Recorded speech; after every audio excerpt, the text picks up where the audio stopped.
Uma coisa que também não me incomodou, mas me deixou alarmada foi o fato dele dizer que a gente não evoluiu tanto na questão do controle com as doenças cardíacas. Que ele fala, se a gente tirar todas as doenças infecciosas, né, que antigamente não tinha antibiótico, agora tem, a gente tem mais ou menos o mesmo número de pessoas morrendo pelas outras doenças, que seriam os 4 cavaleiros, mais ou menos isso. Talvez você tire os fatores. Se a gente for falar de longevidade, é bem claro, se a gente está num país de terceiro mundo, entre aspas, saneamento básico, vacina, acesso a atendimento médico, isso realmente muda a longevidade. Porque uma pessoa que iria falecer aos 2 anos de idade vai viver até os 75, 80. Sim. Então isso é bem importante num país como o nosso, inclusive um ano de eleição, a gente tem que cobrar isso. Mas ok, passei dessa fase. O que a gente pode acabar fazendo nisso e como é que está o tratamento disso? Muito da literatura em medicina, ela vem no sentido de eu vou pegar um grupo de maior risco de ter doença, que é mais fácil provar que determinada intervenção vai ter sucesso. Então, vamos pensar, eu tenho ali qual grupo eu vou estudar de pacientes que podem ter infarto e eu vou provar que uma medicação vai reduzir infarto ou não. Isso é um paciente que já tem muito fator de risco para ter infarto. Só que talvez ao avaliar isso, a gente está chegando atrasado, porque o fator de risco já foi estabelecido, a pré-doença, digamos assim, a doença que causa outra doença já foi estabelecida e a gente deixou isso chegar. Hoje a gente talvez está começando a pensar um pouco mais cedo. Será que um paciente que vai ter um evento coronariano, um infarto, ou vai ter um AVC, que é um derrame, aos 55, aos 60 anos, eu consigo já ter alguns preditores que isso pode acontecer aos 30, 35 anos e já começar a fazer uma intervenção sobre isso? Muito possivelmente sim. Muito possivelmente sim. A gente tem cada vez mais dados. Do ponto de vista cardiovascular, esses dados são muito claros. Talvez do ponto de vista oncológico a gente não tenha dados tão claros dessa forma. Eu puxando sardinha para cardiologia mais uma vez. Mas a gente tem muito fator de risco que está muito, muito evidente na população e ainda subdiagnosticado. A gente está falando de, por exemplo, hipertensão arterial sistêmica, que é a pressão alta. A gente está falando de colesterol aumentado, que é subdiagnosticado. Tem muito paciente que vai descobrir um diabetes depois que a doença já foi estabelecida 10, 15 anos depois. Sim. E o tabagismo, inclusive, está voltando, né? A gente tem a ascensão do tabagismo novamente. Esses fatores de risco estão muito claros ali na população.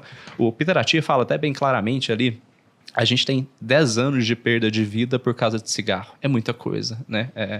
Que é um absurdo, né? Já que é algo que a gente tem certeza que ruim para a saúde há tanto tempo. Sim, com certeza vocês já leram Nassim Taleb, né? Que ele fala bem no livro dele que o tabagismo é pior do que o benefício inteiro da medicina, que acaba trazendo para a população em geral. Então, essas coisas a gente tem bem rastreada e a gente consegue intervir sobre isso. O que é a questão? A gente demorou para começar a pensar em fazer essa intervenção. Hoje a gente está pensando em fazer sobre isso de uma forma talvez mais adequada, tanto que a gente tem tratado pacientes muito mais precocemente. E, ao mesmo tempo, a gente tem chamado a atenção para fatores que são prevenção para isso aparecer. A questão alimentar está cada vez mais em voga, a gente olhar para sono está cada vez mais importante. Exercício físico tem sido uma coisa que, ainda bem, que virou uma moda, e que bom que exercício físico está na moda, ainda bem que as pessoas estão correndo, fazendo esporte e tudo mais. Esse crescimento, esse movimento que está tendo, eu acho que talvez a gente vai começar a ver uma geração de pessoas que vão ter talvez menos eventos ou eventos mais tardios, vão ter complicações mais tardias nesse cenário. Mas você acha que esse exercício físico que o pessoal faz é suficiente para isso? Porque uma coisa que a gente modificou na rotina foi que eu vi, cara, a gente faz muito pouco exercício. Se eu comparo com o meu tempo como militar, eu faço muito menos exercício hoje do que naquela época. Fico pensando no pessoal que passa o dia inteiro sentado, aí depois vai, faz 50 minutos de academia para postar no Instagram, botar lá a contagenzinha, por exemplo, e fala, não, eu fiz a minha parte. Isso é suficiente? A população em geral faz pouco exercício e cada vez menos atividade física. Atividade física é qualquer coisa que eu faça e gasto energia. Então, se eu andei daqui até o banheiro e voltei, eu estou fazendo uma atividade física. O exercício físico é quando eu planejo isso. Então, eu vou até ali numa velocidade tanto, com uma frequência cardíaca de tanto, com uma percepção de esforço tanto. Isso é o exercício, é uma coisa planejada. O exercício tem até aumentado, mas a atividade física provavelmente não. É muito interessante a gente no consultório, você pega o celular de uma pessoa, o aplicativo do celular dela e pergunta, quantos passos você está dando por dia? Não é infrequente a gente ver pessoas dando 2.500, 3.000 passos por dia, que é coisa muito pouca. A gente tem literatura hoje bem sólida mostrando quanto mais passos você dá por dia, possivelmente você vai viver mais tempo. Então, pacientes que dão mais do que 7 a 10 mil passos por dia vivem mais tempo que pacientes que dão menos que 3.000 passos por dia. Tá vendo? Você aí que fica na frente da TV o dia inteiro, sentado no escritório, E são coisas, assim, que eventualmente se você for à padaria na esquina, em vez de carro, vai a pé, né? É uma coisa fácil de mexer eventualmente. Intervenções bobas como tomar água o dia inteiro, porque você vai ter que ter um despertador que é sua bexiga para te levar no banheiro. Isso parece bobeira, mas tem estudo com isso. Pegaram um grupo no escritório, falaram para as pessoas, falaram assim, vamos ver se você se levantar 1 minuto a cada 30, 60 minutos, como é que vai ficar seu controle de glicemia e de pressão arterial.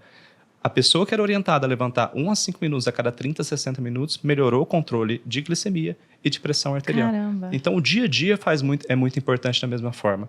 Obviamente que o exercício é algo a mais do que a atividade física. O exercício ele gera adaptações muito interessantes. Mas você pôr esse órgão enorme que a gente tem no corpo, que são seus músculos, para ser ativos, parece ser bem interessante do ponto de vista metabólico e do ponto de vista cardiovascular, por conseguinte. Você acha que... Eu vou me botar de co-host aqui. Você acha que mesmo a pessoa fazendo um planejamento de atividade de exercício físico na semana, ela poderia ser considerada sedentária pelos indicadores hoje do que é necessário? Você fez um Reels por ontem. Exatamente ontem. Estou assistindo. Obrigado. Porque existe uma sugestão de tempo mínimo, né? Sim. O que a gente considera, assim, não tem uma definição muito clara de sedentarismo. Por mais que se fale sobre isso, a literatura é muito controversa com isso. Você vai ver estudos, os caras não falam muita coisa muito específica. Mas é muito possível que uma pessoa que vai na academia 3, 5 vezes por semana não esteja contemplando o mínimo de gasto energético que se espera que uma pessoa tenha. Se espera mais ou menos que uma pessoa tenha 2.000, 2.100 calorias por semana no mínimo de gasto energético em atividade. Muito... Quanto? Porque ainda é bem pouco, né?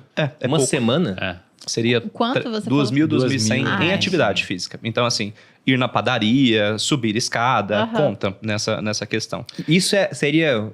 Você falou que não é uma coisa assim que, nossa, é o dado que todo mundo pega. Mas, por exemplo, de acordo com esse critério, o cara que gasta um pouquinho mais do que isso já não seria um sedentário? Já não seria o sedentário. Só que esse cara que gasta menos, ele é muito sedentário, na minha opinião.